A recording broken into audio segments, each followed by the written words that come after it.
Coming up, dinosaurs run rampant at Lawrence Gardens. Then see how some members of the community are taking action on the events unfolding in Palestine. Finally, take a look at the historic season taking place for UNO's hockey team. All this and more on the Omaha News. Good afternoon, I'm Samantha Pastorino. And I'm Dayton and Sarah. Holocaust researcher Dr. Jan Grabowski recently spoke at UNO. Reporter Ben Barafinito says that Grabowski's study of Holocaust misinformation is increasingly relevant. The UNO History Department recently hosted its annual Winchell Lecture with keynote speaker Dr. Jan Grabowski. Grabowski is a Polish-Canadian history professor from the University of Ottawa, and much of his research focuses on something called Holocaust distortion. While not total denial, Holocaust distortion is a dangerous practice in which facts about the Holocaust are deliberately blurred, like how many lives were lost, who was responsible, and who suffered.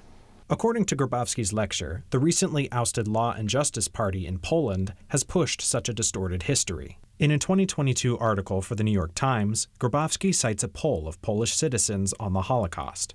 It indicates that almost half of Poles think of the Auschwitz concentration camp as a place of mostly Polish suffering. Holocaust and Genocide Studies minor Quincy Epley attended Grabowski's lecture and says his insights were compelling. Being able to learn the historical perspective and then how people are twisting the narrative now was really, really interesting. Since the start of the Israel-Hamas conflict in October, Holocaust distortion has increased around the world. To fight it, the executive director of the Institute for Holocaust Education, Scott Littke, says education is key. If it's misinformation, misunderstanding, usually we can help to provide the right material and, in a sense, correct the approach they're taking. As for Grabowski, he suggests that sites like the concentration camps should be placed outside the influence of any one nation. The Polish government has sued Grabowski for his work, but he continues to conduct his research and advocate for academic freedom. Ben, has Grabowski faced other challenges for his work? Yeah, besides lawsuits, Dr. Grabowski has faced direct threats. He was giving a lecture last June in Poland when a far-right Polish lawmaker walked up to him, grabbed his microphone from his hand, and smashed it, shouting, "Lies, lies." It should be noted that an overwhelming majority of the academics in the field support his research findings. Thank you, Ben. UNO's independent student newspaper, The Gateway, faced financial and situational drawbacks last year. Reporter Samantha Pastorino shows us just how the student newspaper is operating this semester. The Gateway experienced adversity last year. Their budget of $30,000 was cut. The website for online publications became filled with viruses. They lacked an office space and a publications manager. This left the Gateway in dire need to rebuild. Advertising manager Stephen Pura says last year's hardships highlighted the endurance of some Gateway members. That cut never happens where we lose the salary and we have to pull from other funds like reserves and stuff like that, or other sectors of our budget, then you don't get a situation in which the passionate people rise up to the challenge to make sure something good happens. Pura says passionate people is exactly what saved the Gateway. When veteran journalist Todd Cooper stepped in as publications manager this semester, he immediately took on the challenge, wanting to not only be a manager, but also a mentor. I want to help them in the way that professors helped me back then, the advisors at the Daily Nebraskan helped me. After a transformative semester, the Gateway's budget was returned and up to $35,000. Their website is up and running again, they've produced print copies like this one, and they moved to a bigger office. The Gateway is thriving this semester, even traveling to cover the UNO Mavericks last week. There's something to be said about having a passion for something bigger than ourselves, because still now, and as we move forward, there's always a conversation of like, how do we make sure this is the best so when we hand it off? Both Cooper and Pura say the Gateway's goal is to hold a mirror to the university and keep telling other people's stories. The Gateway plans to put out a second print copy later this semester. Lawrence Gardens is known to bring a variety of exhibits. Now they're trying something a little bit more prehistoric. Reporter Peter Hollebeck follows the story. Lawrence Gardens is roaring to life with their new exhibit, Brickosaurs by Brick Live. The exhibit shows a herd of over 30 different dinosaur sculptures made up of over 1.5 million plastic bricks. The exhibit is predominantly displayed in Lawrence's indoor gardens and conservatory, with the bigger dinosaurs being showcased in their floral display hall. The exhibit includes tactile displays that younger visitors and families can interact with. I love it. I think it's really fun. It's fun to see the facts about how many people it took to build it and how many hours and how many bricks they used. And kids can climb on some of the things like the truck over here. But yeah, it's been awesome. This is Brick Live's Brickosaurus exhibit's first time being shown in the United States of America. Their sculptures, like the Tyrannosaurus Rex, take over 800 hours of building time and over 260,000 plastic bricks. But make sure you watch where you're going when visiting this exhibit, as you might come face to face with some dangerous foes. First and foremost, it's an art exhibit. They are sculptures that are using plastic as a medium, and they've taken something that's rigid and angled in many cases and has a limited set of colors and created creatures that are very organic and lifelike. The exhibit includes signs that show the build stats as well as the time it took for each sculpture. The exhibit will be on display until May 12th. Lawrence and Garden members can visit the exhibit for free or for the price of regular garden admission. Just watch where you put those fingers. For the Omaha News, I'm Peyton Hollowbeck. Hey Sam, what do you call a dinosaur with a good vocabulary? I don't know. What's that, Dayton? A thesaurus. I'll give it to you. That pun was dynamite. Okay. Coming up next on the Omaha News, we'll see how some members of the community are reacting to the events unfolding in Palestine. Then we'll take an in-depth look into the current Adderall shortage. Don't go anywhere.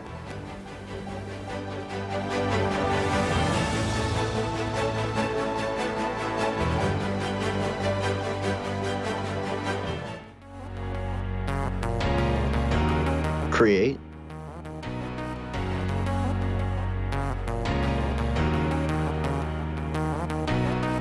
Perform.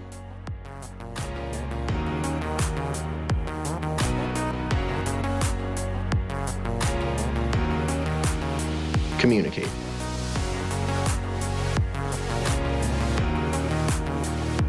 College of Communication, Fine Arts, and Media.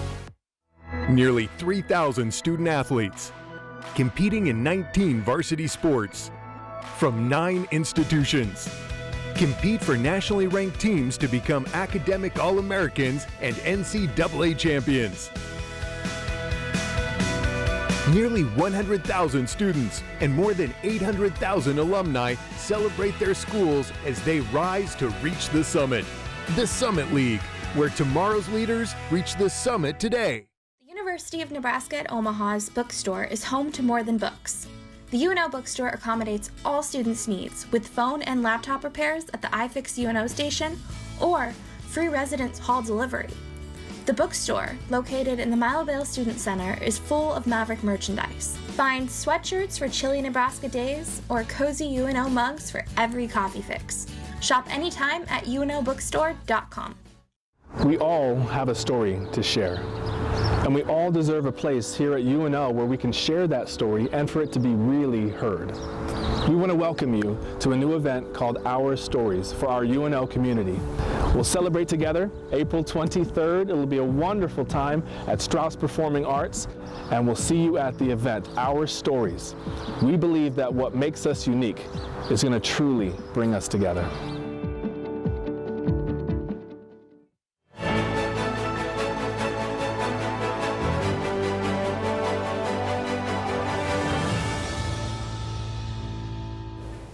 The Israeli military has left Gaza's Al-Shifa hospital destroyed after a 2-week raid. Reporter MJ Atai details how the people of Omaha have been inspired to speak out. Groups throughout Omaha have been speaking out and rallying support for their respective causes in the Israel-Hamas war. The Jewish Federation of Omaha has an emergency fund for Israel on their website. The organization says, "We remain steadfast in our unwavering support and stand with Israel for as long as necessary to eradicate the Hamas terrorists." Nebraska Palestinian Rights Task Force and Students for Justice in Palestine Omaha host protests and events to raise awareness about the tragedy in Gaza. Pediatric nurse Willie Massey worked in the West Bank and Gaza early last year and says the situation in Palestine is heartbreaking. People go into tiny little cages like animals to cross the Gaza border, the one of the checkpoints, like cattle. Once a week, members and supporters of Nebraska Palestinian Rights Task Force and Students for Justice in Palestine gather at 72nd and Dodge under the Crossroads sign to protest what is happening in Palestine. Co-president of SJP Omaha, Elise Smith, says people should care because it is about humanity. It doesn't matter if you're Muslim, if you're Jewish, if you're Arab, if you're American, there should be no one on the planet that can look at what's happening in Gaza or even in the West Bank and think that it's acceptable. According to AP, U.S. and Israeli officials had a virtual talk over their debate on a Rafah military operation on Monday. U.S. urges Israel to have a plan to relocate non-combatants. According to AP News, an Israeli airstrike has killed 7 World Central Kitchen workers in Gaza. This news has fueled the passion among pro-Palestine protesters who are here today at 72nd and Dodge under the Crossroads sign. Back to you in the studio. UN humanitarian coordinator Ramesh Ramazingham says a quarter of Gaza's population is close to famine. The Gazan Health Ministry has reported that 27 children have died due to malnutrition and dehydration in Gaza. There is a growing concern gripping communities across the nation, the Adderall shortage. Reporter Dayton and Sarah reports, as demand for the medication rises, pharmacies struggle to keep up, leaving many patients with ADHD scrambling for alternatives. In October of 2022, the FDA announced the nationwide shortage of the ADHD stimulant Adderall. Roughly 10 million adults and 6 million children depend on this drug every month. Kale LaVox's experience as a former pharmaceutical sales rep gives insight behind the reason for the shortage. So if your Walgreens or Hy-Vee hits their monthly quota on stimulants, they cannot distribute any more stimulants. It's a federal offense. So it's closely monitored. And with all the influx of new patients becoming Adderall or stimulant users, the quotas were still on the baselines from the year prior, and they didn't keep up with the demand, and it surged past it, so nobody could get their hands on it. The pharmacies specifically couldn't get their hands on it to distribute it to the patients. With a perfect storm of lack of ingredients and an increase in demand by patients, online source Medscape states that there is no end in sight, and LaVox says there is no solution. The people that really do need it there's nothing you can do for them, and that sounds horrible. And kind of where I was going in the beginning is psych is one of the last frontiers. We don't have an exact cure for really anything. A statement by the DEA in 2023 stated that 17 out of 18 drug manufacturers plan to use their full quota and increase production for that year. This was good news for Kirsten Beaver, who takes Adderall. However, she states that Adderall has been difficult to acquire as prices have increased. Insurance is constantly telling people that I'm not willing to pay more than this much for you, so figure out how to scramble up the rest. And it's not okay on any level for any medication. According to Kirsten, addressing the Adderall shortage and ensuring access to ADHD medications is crucial for those who rely on them for treatment. If you're someone grappling with ADHD, know that support is available. Consider utilizing resources like UNO's counseling and psychological services, or reaching out to organizations like the Attention Deficit Disorder Association for guidance and assistance tailored to your needs. After the break, UNO's Student Athlete of the Week. Then we'll take a look at the historic season unfolding for UNO's hockey team, right after this.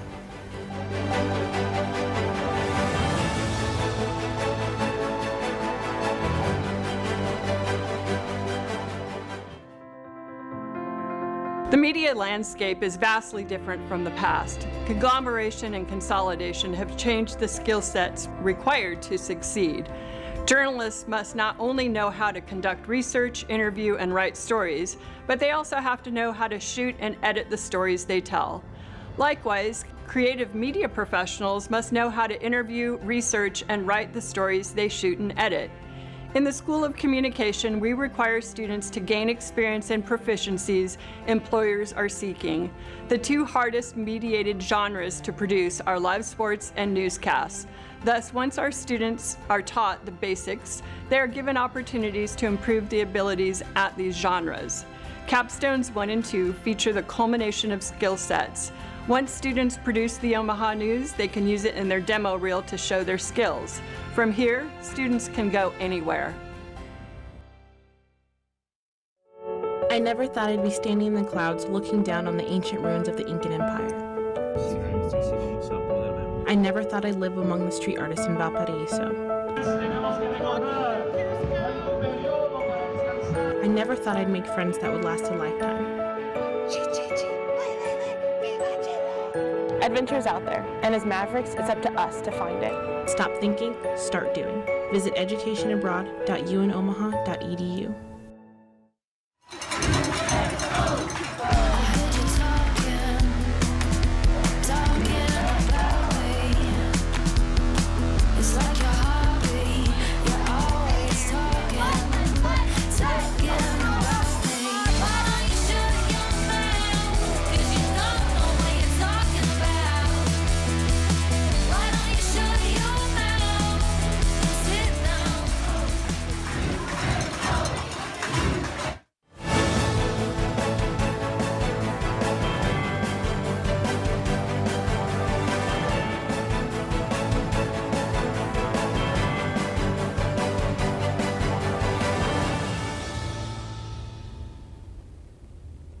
This is Omaha Sports, where we'll share the latest sports scores, triumphs, and stories you won't see anywhere else. Good afternoon, I'm Connor Schmidt.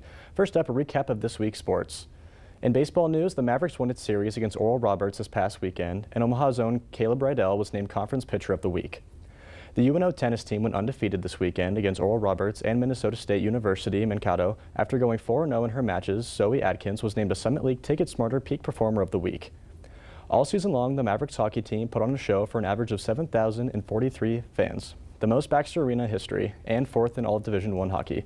Reporter J.L. Johnson catches up with valuable players from this historic season. Omaha hockey made history this year, making it to the NCHC Conference Tournament. Senior assistant captain Matt Miller talks about how this group of guys is special.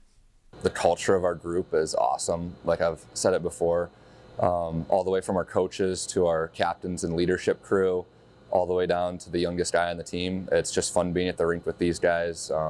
Putting in the work doesn't even feel like putting in the work. We're here long hours, but we enjoy the process and we love being around each other, and so that's what makes it fun.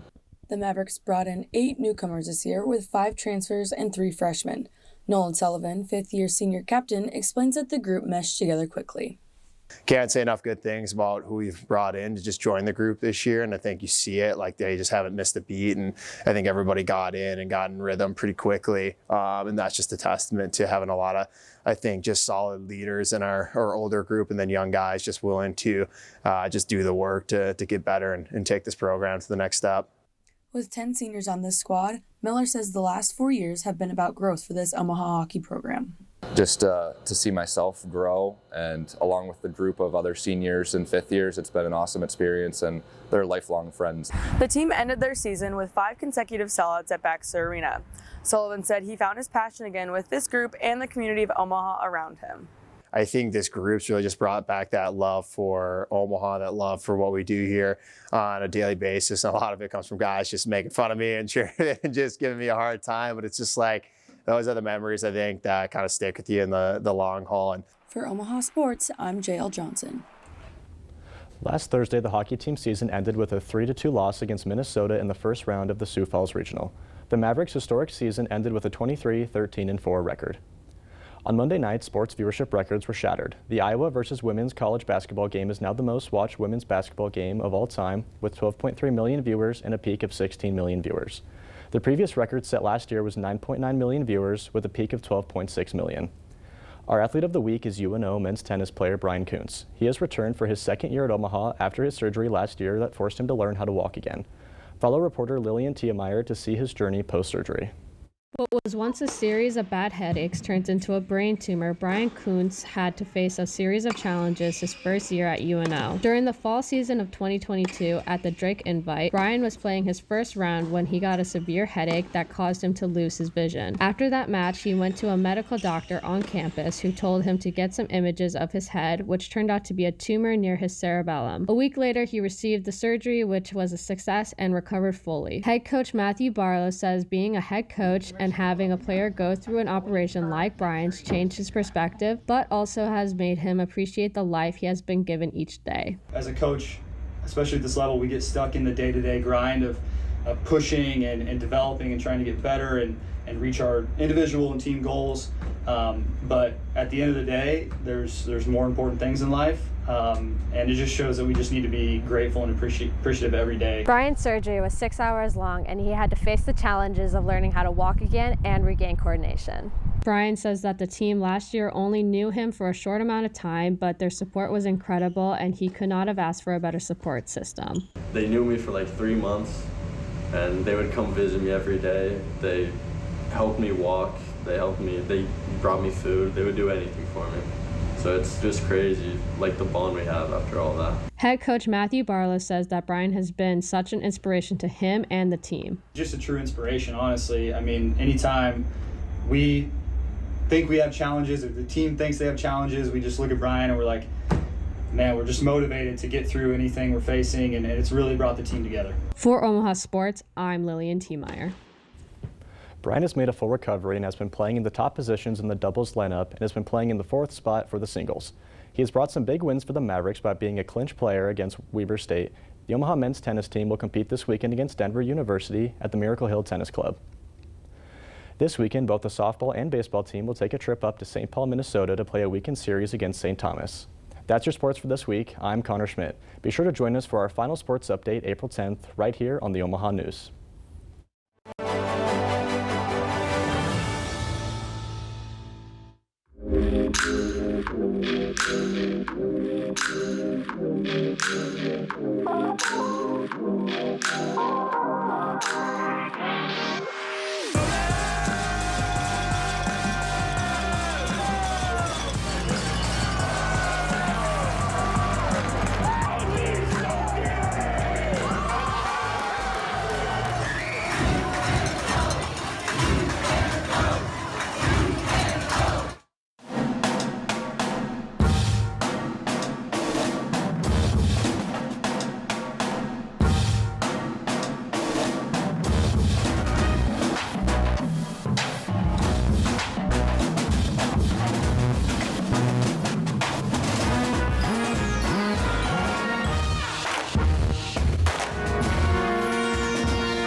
There's a unique educational experience right here in Omaha.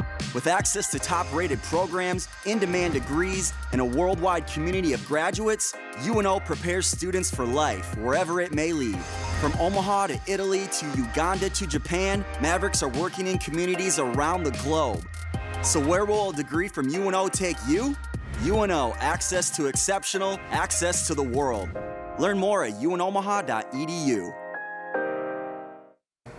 Coming up in 5, 4, 3, 2, 1. Faded press to a full.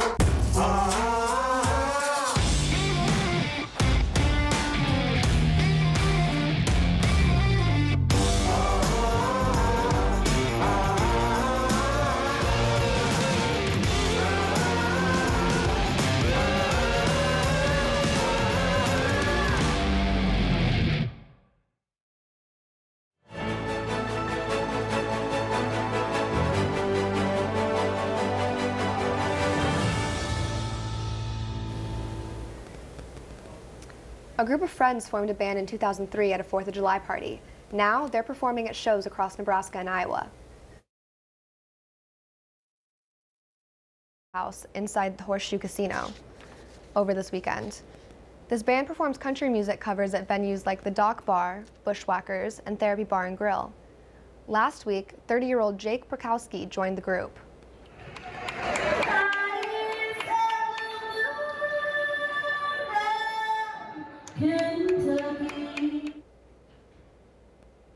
In June, the Rustic Rebels Band will have a private party in Wakefield, Nebraska.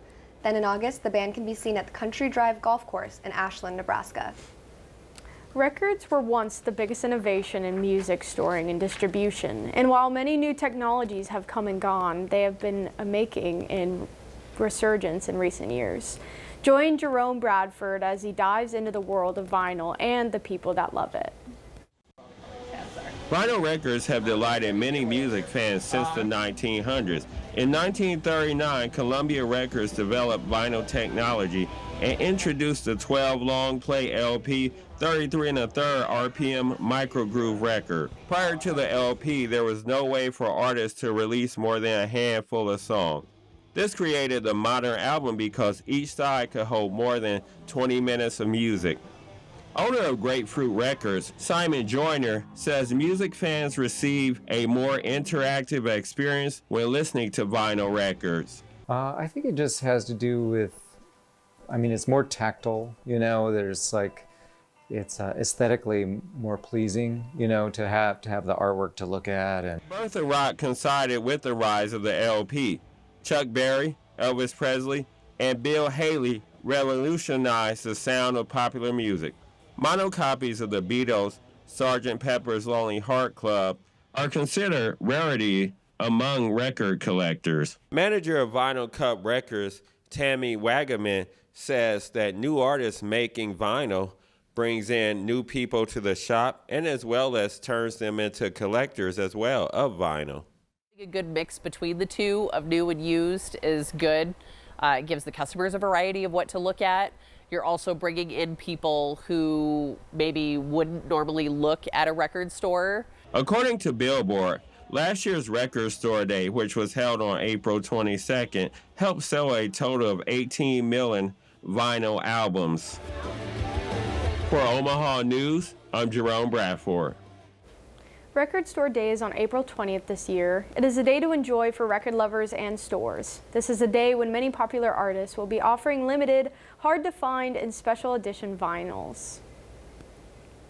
That's all for today. Join us again next week for more news and entertainment in the Heartland. Follow us on Facebook, Instagram, TikTok, and Twitter at UNO The Omaha News, or find our website for even more news and stories at unomahanews.com.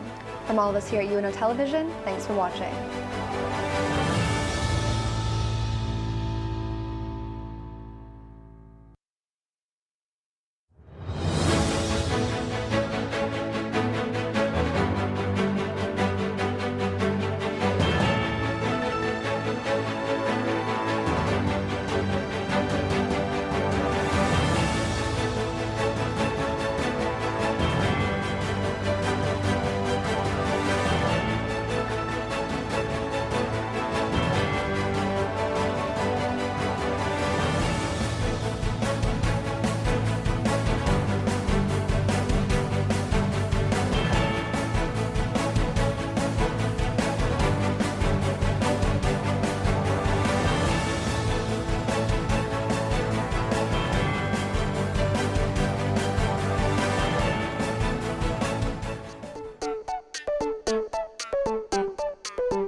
For me, it's about understanding the process of communication and what we learn through that process. So something that you'll find within the School of Communication graduate program is that there is such a rich field of expertise. I can think of no other discipline where we spend so much time focusing on not just one side of the conversation, but all sides of the conversation. Not only do you get to work closely with other graduate students that come from all different walks of life, but you get to learn from graduate faculty that take those perspectives and help you grow yourself in a way that teaches you to be an academic, but also lets you be you in a really unique way. I chose UNL very specifically, not just because I live here, I'm proud to represent here, but because I thought their program offered strengths that I didn't see in other programs.